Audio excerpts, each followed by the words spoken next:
Hello, everyone. This is Yami Eccles-Irwin from FilmFestivalCircuit.com and the assistant director of the Oregon Screams Horror Film Festival. Right now, we are gearing up for our fall 2023 screening, which is going to take place on October 7th at the Sunshine Mill Winery and Drive-In Theater. And today, we're talking with one of our participating filmmakers. Rylan Rafferty is the producer, writer, and director of Jess is a Clown Now. Rylan, thank you so much for meeting with me. Thank you for having me. So this movie has a lot going for it. It's super funny. It has some like awesome creepy effects. The story is this great kind of absurdist humor. What inspired this film? Yeah, I really loved the idea of doing a horror comedy. That was mainly what I wanted to do. It was like 2 years ago. I was watching this horror movie, Hush, and it's such a perfect example of a home invasion film, um, where there's a woman inside the house and there's an intruder on the outside, and they're trying to get in, and she's trying to keep them from getting in. And after I saw it, I was like, oh, it would be a great twist, as if it was flipped, where the person on the inside was actually the invader and the person on the outside was the owner of the house. And so that idea really spoke to me. And as I was writing it, I thought of more twists, and it just like tickled me to have twist after twist after twist. And then I wanted to ground it in a more grounded idea. So I added that they were going through this messy breakup together, which is more of a universal idea that people can Right. relate to. And I also really loved the idea of transformation. Um, so to have this character who has been a clown the entire time, but has not fully embraced it until recently, and so then is going through this transformation. Oftentimes, when you go through a transformation, you have to leave your old life behind, and then there's going to be people who are going to like try and stop you and bring you back. Right. And so she kind of has to overcome this previous relationship, um, to move forward with her life. And I also just love horror comedies. I was really inspired by Tim Burton's movies when I was Oh, growing up. totally. So my favorites were Nightmare Before Christmas and Beetlejuice and Edward Scissorhands. I also really loved Batman Returns. He just has like such a Underrated. eye for design and just thrusting you into this crazy world. And Totally. Well, I love the design of the clown character, and I love that the hat sort of effect, and it yeah. feels very Burton-esque. How did you come up with that costuming? So the costume I had somebody draw kind of the concept art for it, and then I went on Etsy and I like tried to get somebody on Etsy to like make this concept, and it was too tight of a timeline for anybody to take on the project. Hmm. I was like, how hard can sewing be? It turns out it's very hard. Right. um, but I took this concept art with me to Joanne's, and they didn't have exactly everything on it, but I was like, I like this pattern. I like this pattern. I was really inspired by Sally's sort of patchwork dress, and I was Okay, like, totally. oh yeah, I want like different things. And then I was shopping with my mom, and my mom was like, you should maybe have a pattern. And I was like, oh yeah, yeah, probably. So we sat down and we were looking through the patterns. I was like, "Oh, I love this element of this costume and this element of this, and like this pattern, the pantaloons, and like their little jacket thing." And then I just spent like 3 days over Thanksgiving, um, just like sitting in my house making this costume, and it took forever, and it killed my back, and it doesn't it looks really good on screen, but, like, if you look at it up close, it's like it's a little janky, but you can kinda get away with things on screen. Totally. Well, I Um, love that. It's such a cool look, and it's interesting to hear how by necessity you're forced to learn this new skill, and it's kind of something that happens in independent film a lot, getting it done with any means necessary. Um, yeah. and it's kind of interesting. So your inception for this film, you wanted to invert something like a common trope, invert a common trope in a movie, and then so you just kept rolling with these absurd twists. One thing that really struck me with your film is that uh, it goes through a lot of distinct tonal shifts at the beginning. there's it's comedic, but you can really believe that this is going to be a pure horror movie. And then it starts to get more absurd. Then it becomes kind of more relationship oriented, and then at the end, it rounds itself out with a little bit more of that horror pulse. What was your idea with that? Were you consciously trying to go between these different modes, or was that just a circumstance of the script?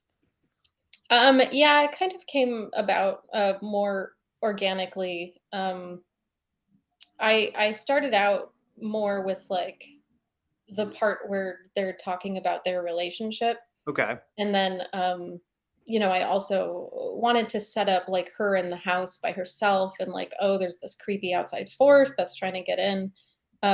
And then when I was in post, I was like, oh, I love this idea of like the beginning is like a Lifetime movie. And so it has that like, nice guitar-y kind of Right. like sunlight feel, golden hour. Um, yeah, which then was like perfect to then go straight into like, oh, home invasion is coming, and um then to just like start with the twists. Totally. Well, and it's funny too. She has the commentary like, "Oh, it's a dark and stormy night," when it kind of isn't to begin with, and then it shifts. And I really like that sort of frank satire, especially accessing stuff like these Lifetime movies, Tim Burton. Uh, One thing that was really nice is the on-screen chemistry between the two actors. There seems to Oh, be something really, really working super good there. Are these actors you'd worked with before? no, and they had never met before that Okay. either. I worked with a casting director, and we went through backstage.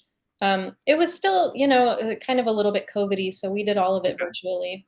Um, where we first like took submissions from people with just like their own headshots and reels, narrowed it down, and then asked people to read for us, and then send in those tapes.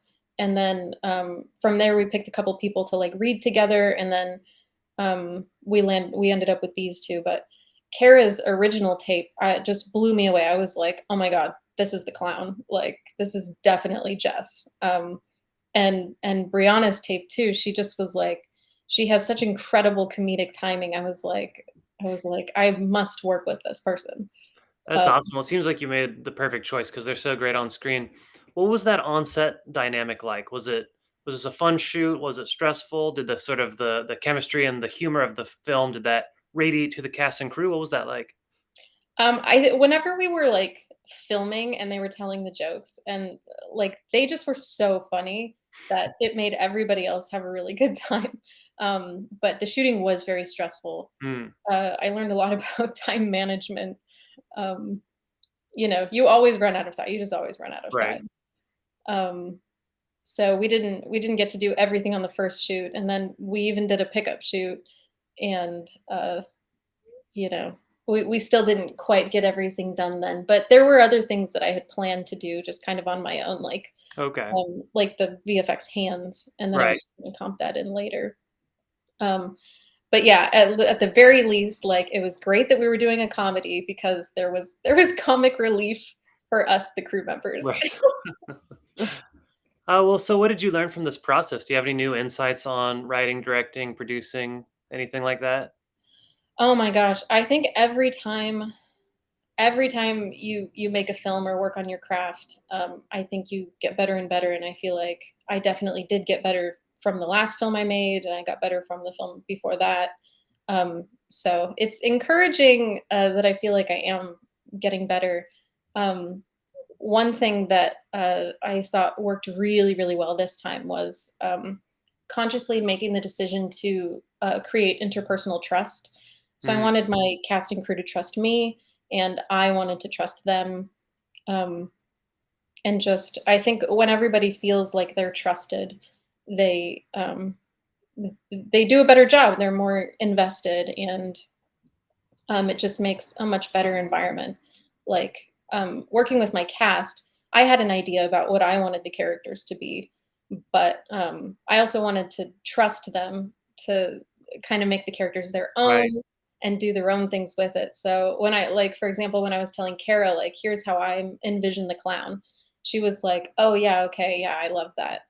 But I have this other idea, and then I was like, "Okay, like, "Why don't you do yours, and then we'll do, like, a take of mine just, to be safe." But after I saw her do her take of hers, I was like, "No, that's it. That's totally it."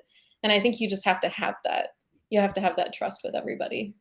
Totally, and it's I think such a beautiful part of the process is that collaboration, having people kind of able to augment their characters, and especially with independent filmmaking, it's always multiple hats and always usually a tight production. So it's nice when you can rely on others. And I think you touched on a good point there is that ensuring that your cast also trusts you too, your cast and crew. And one thing that's not often stated with directors is their role in actually kind of tempering people's emotions or people's feelings on the set, making sure that everyone is actually okay and cared for in that way. And especially with indie stuff where it's a lot of stress. Well, so tell me, what are you working on next? Do you have any more shorts planned out? I mean, I hope to make a feature next. Okay, awesome. But I'd love to make anything next. I have ideas for what I would want the feature version of Jess as a Clown to be.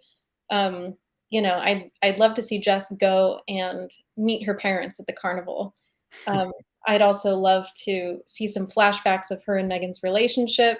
And then I would also like the idea that tickles me the most about a feature is having Megan as a zombie now, where Oh, she is just like walking around her without arms. And then, sometimes you see Jess like Megan's arms are trying to get out of the hat. I thought that would be kind of that's funny. incredible. So just some silly ideas. My last short film, Playing with Spiders, that also played at Oregon Screams. Right, that's a great one. I didn't know that was you. Yeah. Awesome. I have a feature script of that written, and I think that's what I would like to do next. That's awesome. Wow, I did not know that was you. That's one of my personal favorites. Oh, Very good. cool. So you're thinking Yeah. probably either of these shorts to be adapted into a feature as your next project.